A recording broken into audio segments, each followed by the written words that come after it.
नमस्कार बच्चों, हमारे चैनल पर आपका स्वागत है। अगर आप हमारे चैनल पर पहली बार आए हैं तो इसे जरूर सब्सक्राइब करें और नई वीडियो की नोटिफिकेशन के लिए बेल बटन जरूर दबाएं।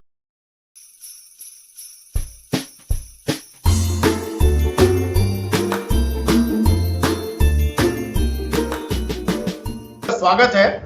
पूरे देश भर में बल्कि दुनिया भर में कोरोना का कहर चल रहा है।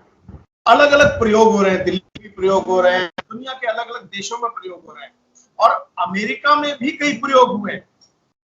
अब सवाल ये उठता है कि जब बुखार आए तो क्या बुखार को उतरने के लिए कोई मेडिसिन देनी चाहिए, दवाइयां देनी चाहिए? अगर देनी चाहिए तो वो क्या होना चाहिए, वो क्या प्रोटोकॉल है? WHO ने जो प्रोटोकॉल सेट किया है वो कितना सही है?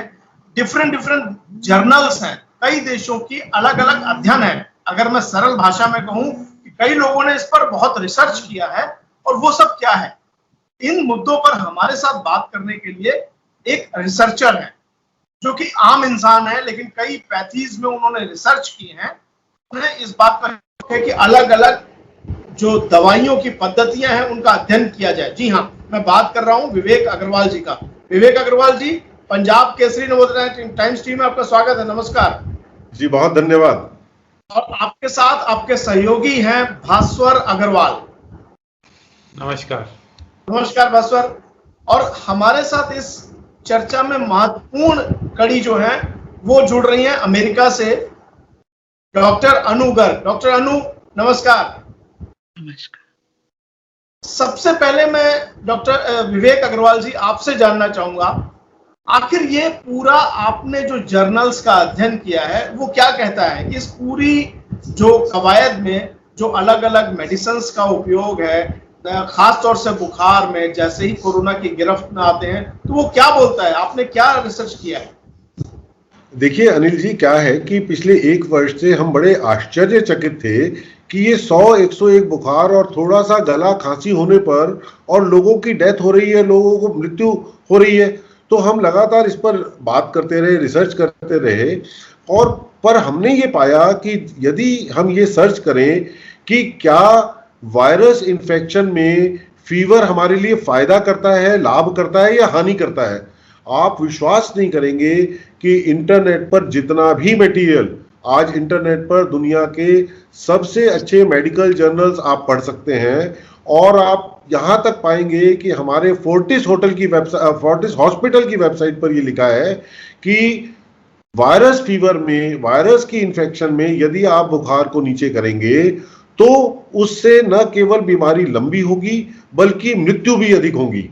तो उसके बाद हमने उस पर और पढ़ना आरंभ किया कि ये बात आ रही है कि एक और ये कहा जा रहा है कि फीवर को लोअर नहीं नीचे करना चाहिए, फीवर को उतारना नहीं चाहिए, और दूसरी तरफ सारी दुनिया, सारी एलोपैथी की जो मेडिसिन सिस्टम है वो कह रहा है फीवर उतारने की पहले दिन से दवाइयां दे रहे हैं। हमारे यहाँ तो और भी एग्रेसिव ट्रीटमेंट हो रही है।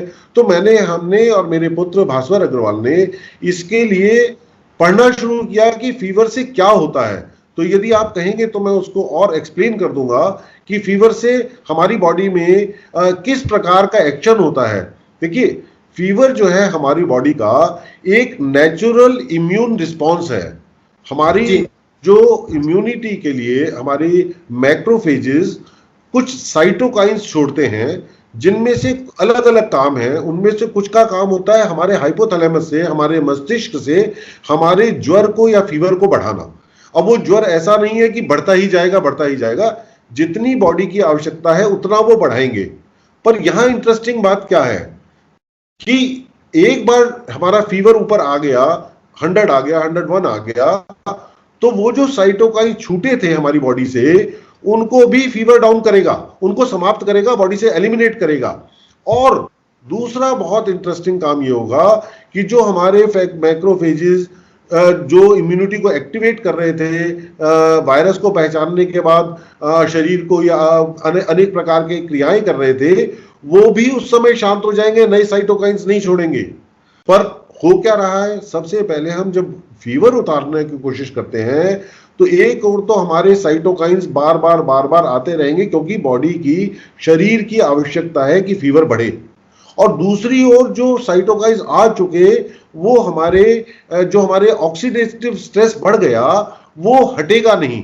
और क्या होता है जब हमारा ये ऑक्सीडेटिव स्ट्रेस क्या है, इसको यदि मैं सरल भाषा में समझाना चाहूं तो वो ये है कि मान लीजिए हम लोहे को खुले पानी या हवा जहां लग रही है वहां छोड़ दें तो उसमें जंग लगना आरंभ हो जाता है। तो हम उसको पेंट लगा के जब रखते हैं तो उस पर जंग नहीं लगता और हमें साल 2 साल में उसको फिर पेंट करना पड़ता है।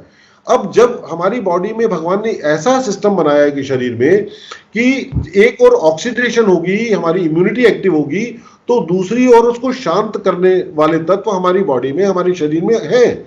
और उनमें से एक है बहुत इंपॉर्टेंट जो पूरे शरीर में है, बहुत अधिक मात्रा में है, GSH, जिसका नाम है ग्लूटाथियोन। और आपको एक बड़ी आश्चर्य करने वाली बात, बहुत ही हैरान हो जाएंगे आप, कि जब हम पैरासीटामोल से फीवर नीचे करते हैं तो पैरासीटामोल उस GSH को भी कम करती है, जिससे क्या हो रहा है कि एक और हम आग बढ़ा रहे हैं और एक और उसको जो बुझाने वाला तत्व है उसको भी कम कर रहे हैं। उससे साइटोकाइन स्टॉर्म जैसी स्थिति बन रही है और उससे इन्फ्लेमेशन हमारे लंग्स में आ रही है और उससे हमारी खून का थक्का जमने की स्थिति भी बन रही है। एक लास्ट डॉक्टर अनु, हम अगर यहीं से शुरुआत करते हैं कि पैरासीटामोल या यूं कहें कि जो भी दवाइयां हैं जब हम कोरोना में खाते हैं तो क्या वो इस तरीके से रिएक्ट करती हैं? जी बिल्कुल। आपका अपना एक्सपीरियंस क्या कहता है? हम यहाँ पर यूनाइटेड स्टेट्स में वायरसेस को बहुत ही इस तरीके से देखते हैं कि जब भी हम वायरस अगर हम एनकाउंटर करते हैं किसी पेशेंट में तो हम ये कहते हैं कि अच्छा आप घर जाकर ढेर सारा पानी पीजिए, थोड़ा सा नारियल पानी पीजिए और ढेर सारी बेरीज खाइए क्योंकि बेरीज इम्यूनिटी बढ़ाती हैं, विटामिन C लीजिए और आराम कीजिए। वाई? बिकॉज हम ये समझते हैं कि इम्यूनिटी को बूस्ट करना बहुत जरूरी है। अगर 100.4 फीवर है तो हम पैरासिटामोल नहीं देते। मेरे को खुद को कोविड हुआ, सेम एक्सपीरियंस। मुझे जब हाई फीवर हुआ तो मैंने जब पैरासिटामोल ली तो मुझे समझा कि क्योंकि मैं सहयोग फॉलो करती हूँ तो जब लेफ्ट हैंड में मेरे एनर्जी कम हो गई तो मुझे समझा कि ओहो ये क्या हो रहा है। उसके बाद हमने पैरासिटामोल नहीं ली। After that I have not taken paracetamol, I just boosted my immunity. And after boosting my immunity and taking steam, I became all right within 2-3 days, despite having serious breathing difficulty. हमें बहुत ज़्यादा breathing difficulty थी, उसके बावजूद हम बिल्कुल ठीक हो गए। तो मिस्टर विवेक ने जब हमें अपनी रिसर्च शेयर करी तो उस रिसर्च में 2 बातें हैं जो बहुत इंपॉर्टेंट है। एक तो ये कि जब हम बिना बात के पैरासिटामोल देते हैं, राइट, तो हम क्या करते हैं, हम फीवर को डाउन करने की कोशिश करते हैं, but at the same time वो पैरासिटामोल इस मॉलिक्यूल को कम करती है, ग्लूटाथायोन को, और उसकी वजह से इम्यूनिटी वीक होती है। अब हमने एक तरफ से ग्लूटाथायोन, लंग्स की जो प्रॉब्लम आ रही है उसकी एक वजह ये भी है। यस, क्योंकि इम्यूनिटी कम हो जाती है तो वायरस बलवान हो जाता है। जी। जब हम पैरासिटामोल देते हैं तो हम GSH कम करते हैं। जब हम GSH कम करते हैं तो उसकी वजह से इम्यूनिटी और ज्यादा वीक हो जाती है जी। और फिर उसकी वजह से फिर लंग्स के अंदर इन्फेक्शन बढ़ना, और ज्यादा फीवर आना, और ज्यादा हालत खराब होना, बॉडी एक्स होना, एंड ऑल दो symptoms that come is because of that. तो स्टार्ट पॉइंट इज कि अगर हम फीवर है और बहुत ज्यादा हाई फीवर तक ना जाए, उसके लिए इम्यूनो बूस्टिंग चीजें यूज करें, तो आई एम श्योर की trajectory of COVID deaths can change to COVID survivors.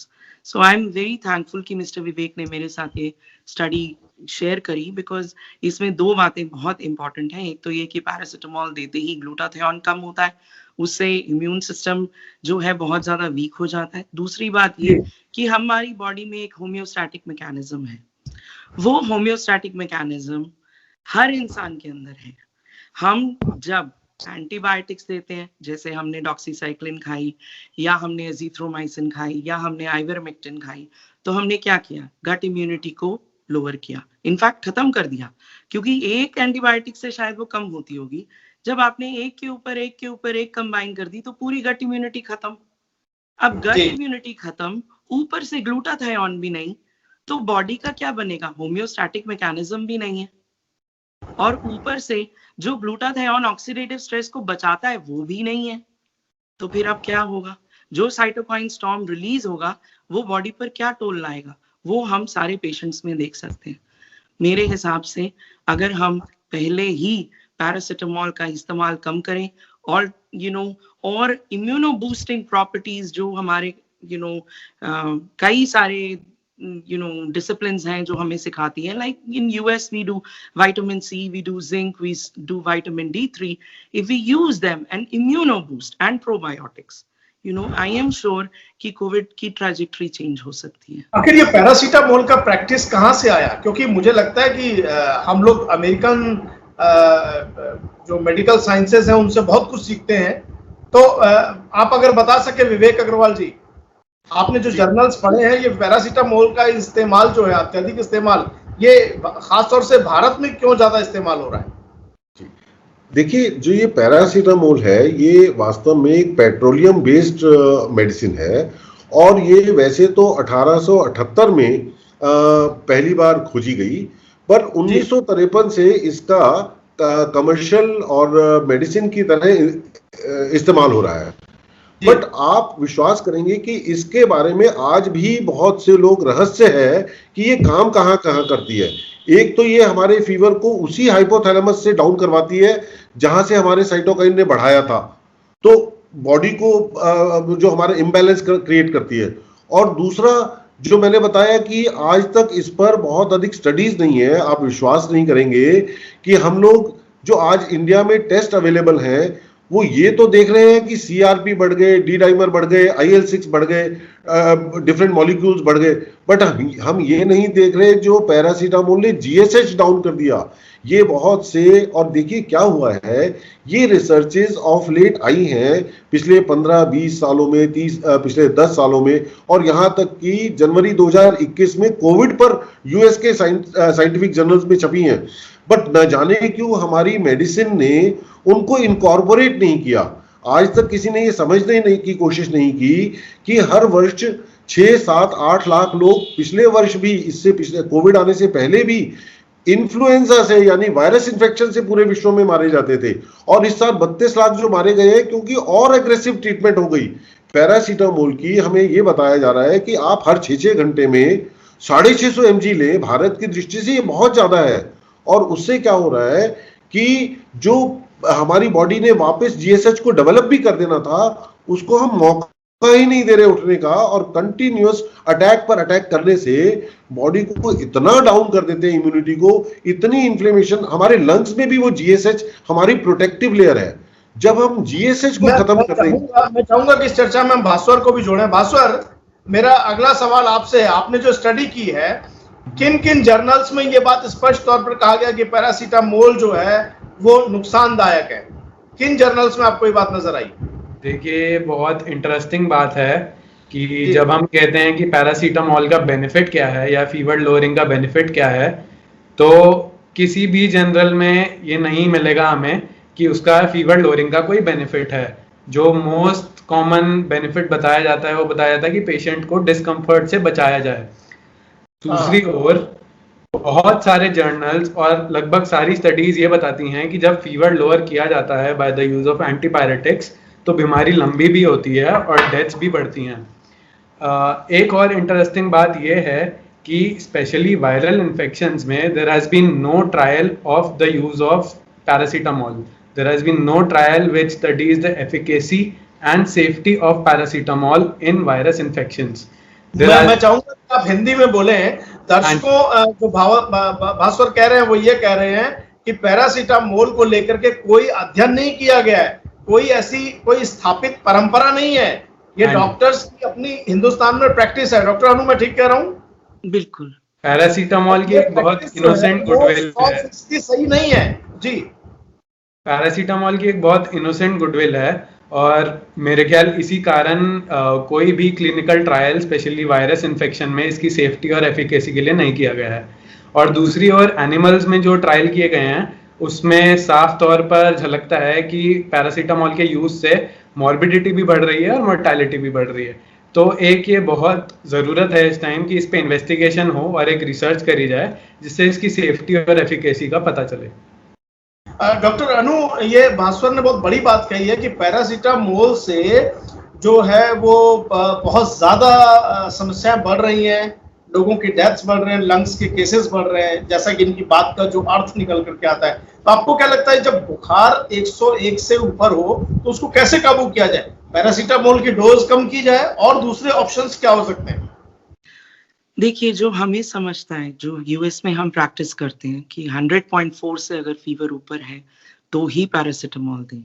और मेरे एक्सपीरियंस में, मुझे इतने साल हो गए प्रैक्टिस करते हुए, मैंने ये देखा है कि जैसे मान लीजिए 100 बुखार है, 101 बुखार है, एक डोज पैरासीटामोल ली, उसके साथ साथ हमने इम्यूनो बूस्ट करा। तो जैसे ही इम्यूनो बूस्ट करा, कोई विटामिन सी दी, हमने कहा खूब सारी बेरीज खाइए, गेटरेड पीजिए, घर में आराम कीजिए, तो पता चला फीवर अपने आप ही नहीं आया वापस, क्योंकि वो होम्योस्टैटिक बैलेंस जो है वो बेहतर हो गया। और हमारे यहाँ पर इतनी डोजेस नहीं दी जाती है बिल्कुल भी। अगर फीवर नहीं है तो पैरासीटामोल खानी ही नहीं है। अच्छा। और दूसरी बात, हम लोग यहाँ पर देते हैं 325 मिलीग्राम, 500 तो नहीं देते हैं बिल्कुल भी, उससे तो बहुत नुकसान होता होगा। और अगर देनी भी पड़े तो ये है कि मेरा एक्सपीरियंस ये कहता है कि मैं जब खुद बीमार हुई तो मुझे जब फीवर आता था, तो क्योंकि फर्स्ट डोज से मुझे समझा कि क्या हो रहा है, तो उसके बाद मैंने पैरासीटामोल नहीं ली, मैंने अपने यहाँ आइस पैक रखा। अगर हम भारत की बात करें, जी हम वही बता रहे हैं, आइस पैक रखे, यहाँ पर आइस पैक रखे, आर्मपिट्स पे आइस पैक रखे, थोड़ा यहाँ पीछे आइस पैक रखे, ग्रोइन पर आइस पैक रखे, या ठंडे पानी की पट्टी करें, यानी नॉर्मल वाटर की, आइस वाटर की नहीं। उससे GSH जो इनकी स्टडी मुझे बताती है, जो मैं प्रैक्टिस कर रही हूँ, वो एविडेंस आई एम श्योर जब हम रिसर्च करेंगे तो वो पक्का सामने निकलेगी। अगर हमने पैरासीटामोल यूज ही नहीं करी और हमने ऑल्टरनेटिव तरीके यूज करें, तो हम उस चीज से ही बच जाते हैं कि ग्लूटाथियोन कम हो और हम ऑक्सीडेटिव स्ट्रेस में जाएं। जी। मुझे लगता है हमारी इस बातचीत का एक बहुत बड़ा पहलू ये निकल करके आया है कि जब भी बुखार 101 से ऊपर हो तो पैरासीटामोल ना लेकर के सबसे पहले ठंडे पानी की पट्टियां करें, जो भारत में बहुत प्रचलित है और पूरी दुनिया में प्रचलित है। पैरासीटामोल को लेकर एक रिसर्च की जरूरत है कि वो कितनी घातक है और कितनी सही है, कितनी उचित है। विवेक अग्रवाल जी और भास्वर जी, आप हमारे साथ जुड़े, आपका बहुत बहुत धन्यवाद। वीडियो आपको पसंद आया है तो लाइक कीजिए, अपने दोस्तों के साथ शेयर कीजिए, और अभी तक आपने हमारे चैनल को सब्सक्राइब नहीं किया है तो प्लीज हमारे चैनल को सब्सक्राइब कीजिए। शुक्रिया। अगर आप ऐसी ही अच्छी वीडियोस देखना चाहते हैं तो मेरे